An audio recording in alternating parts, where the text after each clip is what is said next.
అందరికీ praise lord. ప్రియులారా, దేవుని కృపను బట్టి మనల్ని దేవుడు మరొక దినంలో ప్రవేశపెట్టినందుకు దేవునికి స్తోత్రం చెప్తున్నాను. ప్రియులారా, మీరు అందరూ కూడా ప్రభు కృపలో మరి మంచిగా ఉన్నారని నేను నమ్ముతున్నాను. ప్రభు మిమ్మల్ని మీ కుటుంబాలను దీవించినగాక. మనం దేవుని వాక్యం నేర్చుకుంటున్నాం. ఆదికాండం 1వ అధ్యాయం నుంచి మనం నేర్చుకుంటున్నాం. ఈరోజు ఆదికాండం 2వ అధ్యాయం 17వ వచనంలో మనం ఉన్నాము. 17వ వచనము నేను చదువుతాను, మీరు జాగ్రత్తగా వినండి. మీ దగ్గర బైబిల్ ఉంటే బైబిల్ మీరు చదవండి. బైబిల్ లేకుంటే మరి సెల్ ఫోన్లో కూడా బైబిల్ అవైలబుల్గా ఉంది. మరి మీరు ప్లే స్టోర్లోకి వెళ్ళి హోలీ బైబిల్ అని టైప్ చేయండి. హోలీ బైబిల్ మీకు వస్తుంది. ఏ భాష కావాలంటే ఆ భాష మీరు బైబిల్ చదవండి. బైబిల్ మాకు కాదు అనుకోకండి, ఇది అందరి కొరకు దేవుడిచ్చిన గ్రంథం. మరి ఇదివరకు చెప్పినట్టు ఇప్పుడు కూడా చెప్తున్నాను. మరి దేవుడు మనుషుల కొరకు రాసిన లెటర్. ప్రియులారా, ఈ లెటర్ చదివి దేవుని ఉద్దేశాలు, దేవుని యొక్క మనసులో మాటలు మీరు తెలుసుకోండి. ప్రభు మిమ్మల్ని మీ కుటుంబాలను దీవించునుగాక. మరి ఇప్పుడు వాక్యం చదువుతాను. దేవుడు మరి మనకిచ్చిన వాక్యము ఆదికాండము 2వ అధ్యాయం 17వ వచనము. అయితే మీరు మంచి చెడ్డలు తెలివినిచ్చు వృక్ష ఫలములు నువ్వు తినకూడదు, వాటిని తినుదినమున నీవు నిశ్చయముగా చచ్చదు అని నరునికి ఆజ్ఞాపించను అని రాయబడిన. ప్రియులారా, ఆదికాండము 2వ అధ్యాయం 17వ వచనంలో చూడండి. మనం ఫస్ట్ మరి ఆదికాండము 2వ అధ్యాయం 17వ వచనంలో మరి అయితే మంచి చెడ్డలు తెలియనిచ్చు వృక్ష ఫలమును నీవు తినకూడదు అని చెప్పినాడు. కనుక ఫస్ట్ మనం మంచి అని చూసినాము, తర్వాత చెడు అనే మాట గురించి మనం నేర్చుకున్నాము. తర్వాత మంచి చెడ్డలు మరి తెలివి అనే మాట గురించి మనం నేర్చుకున్నాము. తెలివి, జ్ఞానము, బుద్ధి, వివేకం ఇవన్నీ పర్యాయ పదాలని మీకు చెప్పినాను. తర్వాత మరి 4వ మాట తెలివి, మరి తర్వాత వృక్షము అనే మాట గురించి మనం నేర్చుకున్నాము. వృక్షము అనే మాట గురించి కూడా మనం నేర్చుకున్నాము. తర్వాత 5వది మనము ఫలము అనే మాట గురించి మనం నేర్చుకున్నాము. ఇలా ఈరోజు 6వ మాట మనము చదువుకోబోతున్నాం. 6వ మాట ఏంటంటే తినకూడదు అని చెప్తున్నాడు దేవుడు. మీరు మంచి చెడ్డలు తెలియనిచ్చు వృక్ష ఫలము తినదినమున నిశ్చయముగా చచ్చినవని నరునికి ఆజ్ఞాపించాడు. కనుక తినకూడదు అని చెప్తున్నాడు దేవుడు. ఏమిటి తినకూడదు అంటే మరి చూడండి, దేవుడు ఏ మాట చెప్తే ఆ మాట మనం విన్నప్పుడే మనకు ఆశీర్వాదము, మనకు దీవెన, సమాధానం, సంతోషం, మనకు దీర్ఘాయువు, ఈ లోకంలో మనకు దేవుడిచ్చిన మరి ఆయుష్కాలం అంతా కూడా సంతోషంతో, సమాధానంతో మనము జీవించగలం. ప్రియులారా, కనుక దేవుడు తినకూడదు అని చెప్తున్నాడు. ఎందుకు తినకూడదు అని చెప్తున్నాడంటే చూడండి, దేవుని వాక్యంలో ఈ విధంగా రాయబడింది.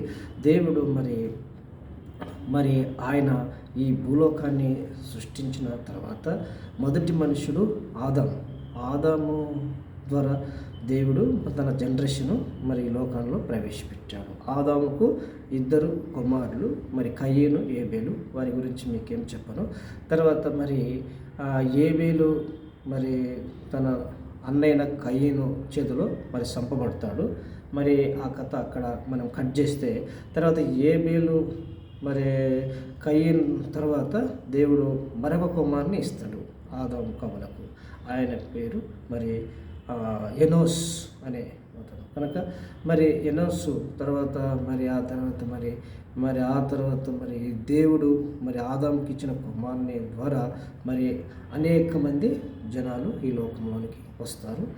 తర్వాత మరి జలప్రలయం వస్తుంది. జలప్రలయంలో అనేక మంది చనిపోతారు. అప్పుడు నోహమును దేవుడు ఏర్పరచుకుంటాడు. ఆ తర్వాత నోహం ద్వారా మళ్ళీ షేము, ఆము, యాపేతు అని వస్తారు. ఆ తర్వాత మరి యాపేతు సంతానం వస్తారు, షేము సంతానం వస్తారు, ఆము సంతానం వస్తారు. వీళ్ళందరూ కూడా దేవుడు సృష్టించిన సృష్టి. అయితే చూడండి, ఇప్పుడు మరి షేము సంతానముల నుంచి మరి అబ్రహాం వస్తాడు అన్నమాట. అబ్రహాము దేవుడు ఏర్పరచుకొని అబ్రహామును ఒక ప్రత్యేకమైన వ్యక్తిగా, ప్రత్యేకమైన మరి అబ్రహాం ఒక సంతానము, ప్రత్యేకమైన సంతానంగా ఇవ్వాలని దేవుడు మరి ఆశిస్తాడు అన్నమాట. అయితే అబ్రహాం ఒక సంతానము మరి వాళ్ళు మరి ఐగుప్తులోకి వస్తారు అన్నమాట. అబ్రహాము కుమారుడు ఇస్సాకు కుమారుడు యాకోబు 12 మంది కుమారులు.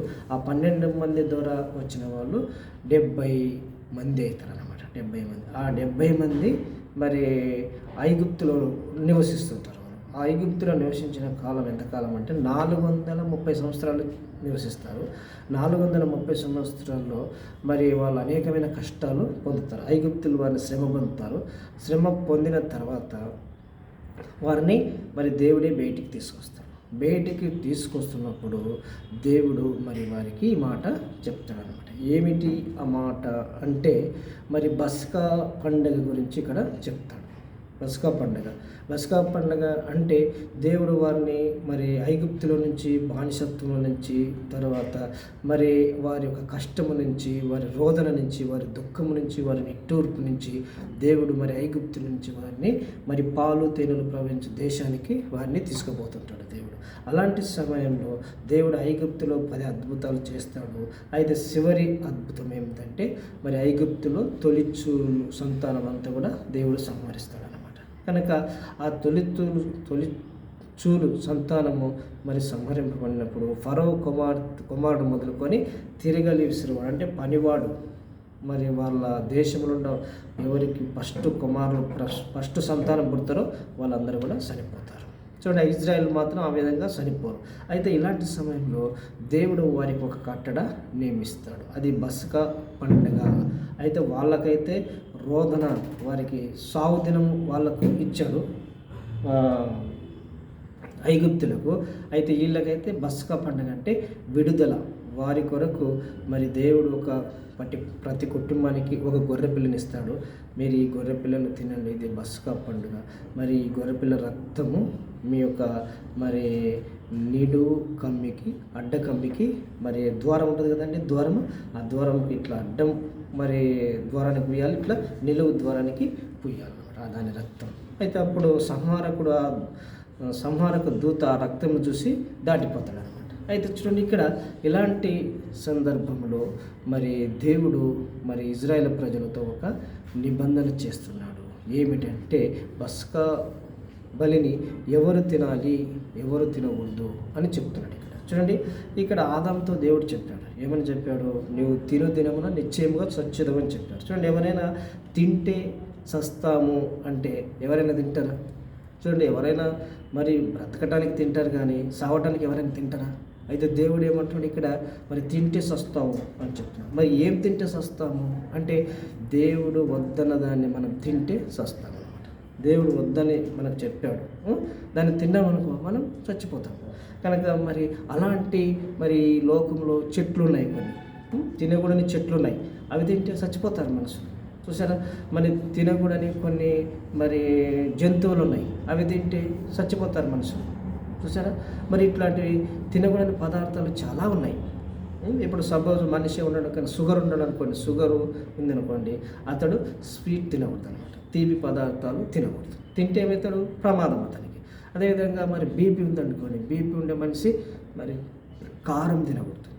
కారం తింటే ఏమవుతాడు? బీపీ ఎక్కువైతుంది, అతనికి ప్రమాదం వచ్చేస్తుంది అనమాట. చూడండి, ఈ విధంగా మరి గ్యాస్ ప్రాబ్లం ఉంటుంది కొంతమందికి. గ్యాస్ ట్రబుల్ ఉంటే వాళ్ళు అతనేం చేయకూడదు? పులుపు తినకూడదు, ఛాయ్ తాగకూడదు, మరి తర్వాత కారం కూడా ఎక్కువ తినకూడదు. ఎందుకు? ఇవి తింటే అతనికి ఎఫెక్ట్ అన్నమాట. తినటం వల్ల మరి చాలా ప్రమాదం. అయితే చూడండి, మరి ఈ విధంగా మనం శరీరానికి సంబంధించినటివి మనకున్న జబ్బులను బట్టి ఏ విధంగా మనం అవాయిడ్ చేస్తున్నామో మరి అదేవిధంగా దేవుడు కూడా కొన్ని తినకూడదని చెప్పాడు. దాన్ని తింటే మరి చచ్చిపోతారు. అయితే మరి ఎవరైతే దేవుడు ఏమైతే చెప్తాడో, ఎవరికి చెప్తాడో వాళ్ళే తినాలి, అప్పుడే వారికి ఆశీర్వాదం ఉంటుంది, దేవుని అంటే. చూడండి, అదే క్రమంలో ఇక్కడ దేవుడు కూడా మరి పస్కా పండుగ విధిని గురించి ఇక్కడ చెప్తున్నాడు. చూడండి, దేవుని వాక్యంలో నేను చదువుతాను, మీ దగ్గర బైబిల్ ఉంటే బైబిల్ తీసి మీరు కూడా చదవండి. నిర్గమకాండము 12వ అధ్యాయంలో నిర్గమకాండం 12వ అధ్యాయము 48వ వచనము, నీ యొద్ద నివసించు పరదేశి యెహోవా పస్కాను ఆచరింపగొన్నెడల అతనికి కలిగిన ప్రతి మగవాడు సున్నతి పొందవలను. తర్వాత అతడు సమాజంలో చేరి దాన్ని ఆచరింపవచ్చును. అట్టివాడు మీ దేశంలో పుట్టిన వారితో సమానుడు, సున్నతి పొందినవాడు దాన్ని తినవచ్చు. చూడండి, ఇక్కడ దేవుడు 2 నియమాలు నియమిస్తున్నాడు. ఎందుకంటే ఈ పస్కా పండుగలో రోజు మరి వాళ్ళు గొర్రెపిల్లని తినాలి.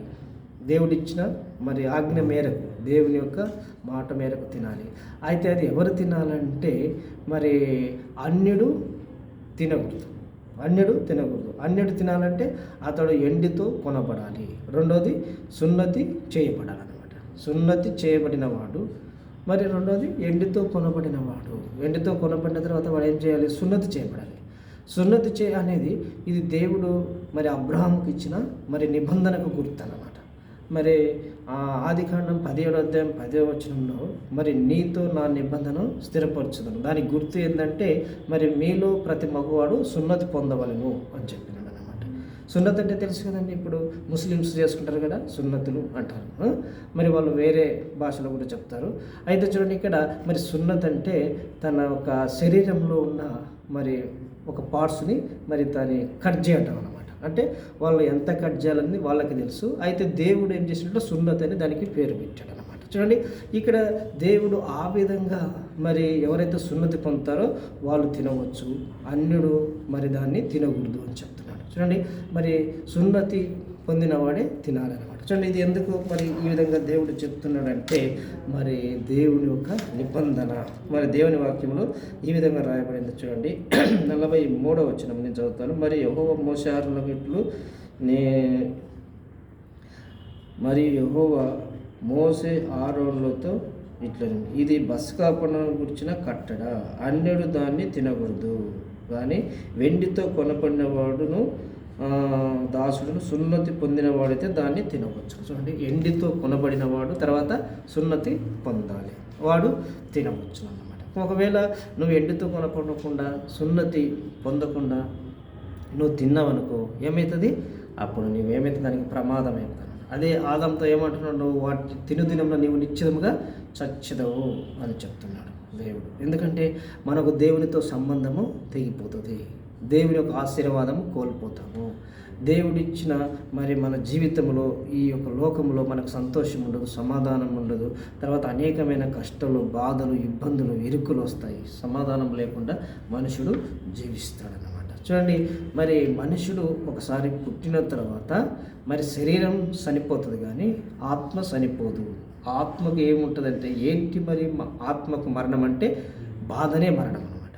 బాధ, ఇబ్బంది, బాధ. చూడండి, మనిషి చనిపోయిన తర్వాత శరీరం పోతుంది, మరి ఎముకలు కూడా మరి మాంసం, ఎముకలు, రక్తం ఈ భూలోకంలోనే మరి బాడీనంతా కూడా వదిలి ఆత్మ వెళ్ళిపోతుంది. అది దేవుని యొక్క స్వాధీనం. అయితే ఆత్మ ఇక్కడ దేవుని మాట విని మరి ఎవరైతే వదులుతారో వారు ఏమవుతారో పరలోకంలో దేవుని దగ్గర వాళ్ళు నివసిస్తుంటారు అన్నమాట. ఆత్మకు దేవుడు వేరే శరీరం ఇస్తాడు, అది మహిమ శరీరం అంటారు అనమాట. ఆ మహిమ శరీరంతో దేవుని దగ్గర యుగాయుగాలు ఉంటారు అనమాట. చూడండి, ఇలాంటి మరి కట్టడ ఎవరైతే దేవుని మాట విని మరి దేవుని యొక్క ఆజ్ఞ మేరకు వాళ్ళు జీవిస్తారో వారికి దేవుడు సంతోషం, సమాధానం ఇస్తాడు, నెమ్మది, ఆనందం ఇస్తాడు. ఎందుకంటే దేవుడు వీళ్ళని ఐగుప్తు దేశం నుంచి పాలు తేనెలు ప్రవహించు దేశానికి తీసుకుపోవాలని మరి కోరుతాడు.